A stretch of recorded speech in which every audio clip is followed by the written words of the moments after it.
Madam Chair. It's a pleasure to serve under your chairship, Dr Alan Khan, and I do thank the Honourable Member for Hyndburn for securing this vital and overdue debate. As has been said already, while the world rightly focuses on the plight of the Palestinian people and UN resolutions frequently broken by Israel, all too often there's too little attention on the plight of the Kashmiri people and the repeated violations of UN resolutions by India too. From repeated denials of their self-determination to frequent attacks on their human rights, the Kashmiris are truly the Palestinians of South Asia. 78 years after Kashmiris were nominally granted autonomy by the creation of Jammu and Kashmir in India and Azad Kashmir in Pakistan, many are still crying out for the self-determination they deserve. And we need to vigorously support the United Nations resolutions of not just 1948, 1949 and 1960, which upheld the rights of the Kashmiri people to self-determination through a UN-supervised plebiscite. As has already been said, we the British owe the Kashmiri people an historic debt of honour. We need to fulfil the explicit commitment by Lord Mountbatten, the last Viceroy of India, for a direct say for the Kashmiri people over their own future. And it's India's most recent ongoing breaches of UN resolutions that concern many of us today. Human rights groups, as has already been said, have highlighted the repression of the media and freedom of speech in Jammu and Kashmir, and the widespread use of detention without trial and internet shutdowns, all of which, as has been said, has been criticised by the high courts in India itself.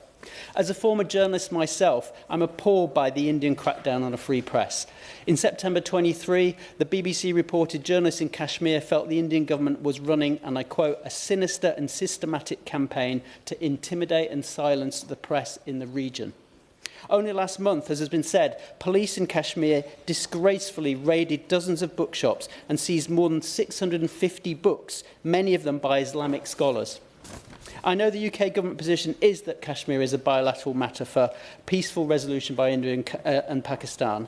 And obviously there needs to be diplomacy and a long-lasting peaceful solution.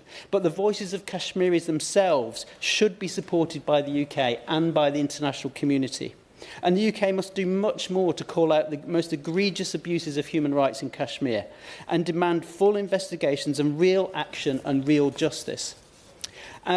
I stand in solidarity with the people of Kashmir in both India and in Pakistan and pay tribute ultimately to their amazing resilience. But I'd like to put on record too that there's more we can do in the UK too to help British Kashmiris. Research by the University of Manchester has put Rochdale's Kashmiri population at nearly 15,000. But they're almost invisible in public policy terms. Why? Because they're not recorded separately in the census and are classed as Pakistani. So we need to recognise the Kashmiri languages and ethnicity in the census, allowing public services and other services to be properly directed to areas of need. Pahari, the mother tongue of many Rochdale Kashmiris, is not recognised on a par with other community languages used by public bodies, and many in the community feel this is one of the key factors that has led to their marginalisation. There is a democratic deficit too. Although we have many councillors and some MPs, including here today, of Kashmiri descent, not a single member of the House of Lords is a Kashmiri. I would like to pay tribute to Councillor Dalla Ali, the founding member of Rochdale's Kashmir Youth Project and of the Kashmir Broadcasting Corporation, which caters for Indo-Aryan languages in the UK, who's repeatedly raised human rights abuses back in his homeland.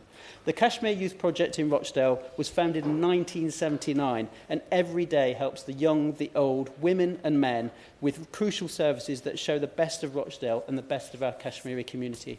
So we should strive to improve the lot of Kashmiris in India and Pakistan and call out human rights abuses. But we also need to do much more here to help the Kashmir community at home.